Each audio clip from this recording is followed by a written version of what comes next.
Jagananna tech force పేరుతో ఒక ప్రత్యేక విభాగాన్ని ఏర్పాటు చేసింది. గతంలో ఐపాక్ వంటి బయటి సంస్థలపై ఆధారపడ్డ పార్టీ ఇప్పుడు సొంతంగా ఒక యంత్రాంగాన్ని నిర్మించుకోవాలని భావిస్తుంది. పార్టీ ప్రతిష్టను పెంచడం, ప్రభుత్వ వ్యతిరేక విధానాలను ఎండగట్టడం ఈ ఫోర్స్ ప్రధాన లక్ష్యంగా కనిపిస్తుంది. సాంకేతిక పరిజ్ఞానాన్ని వాడుకుంటూ కార్యకర్తలను ఒక తాటిపైకి తెచ్చేందుకు ఈ ప్రయత్నం మొదలైంది. జగన్ నేరుగా ఈ విభాగాన్ని పర్యవేక్షిస్తున్నట్లు సమాచారం.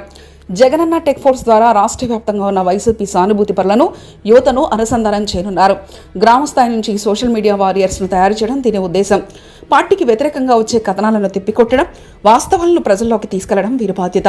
ఇందుకోసం ప్రత్యేకంగా శిక్షణా తరగతులు కూడా నిర్వహించబోతున్నారు. ఐపాక్ సేవలు ముగిసిన తర్వాత ఏర్పడిన ఖాళీని పూరించడానికి ఈ టెక్ ఫోర్స్ ఒక ప్రత్యామ్నాయంగా మారుతుందని భావిస్తున్నారు. పార్టీలో ఉన్న ఐటీ విభాగాన్ని మరింత పటిష్టం చేసి దీనిలో అనుసంధానిస్తున్నారు.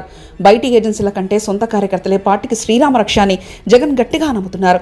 గత ఎన్నికల్లో ఐపాక్లో ఇచ్చిన నివేదికలు క్షేత్రస్థాయిలో ఉన్న వాస్తవాలకు భిన్నంగా ఉన్నాయనే అభిప్రాయం పార్టీలో ఉంది. అందుకే కార్యకర్తలే నాయకత్వానికి నేరుగా సమాచారం ఇచ్చేలా ఈ వ్యవస్థను రూపొందిస్తున్నారు.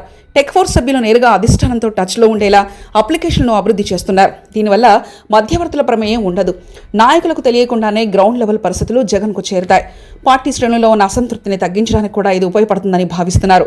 జగనన్న టెక్ ఫోర్స్ ఏర్పాటుపై పార్టీలోని కొందరు సీనియర్ నేతలు భయాందోళన వ్యక్తం చేస్తున్నారు.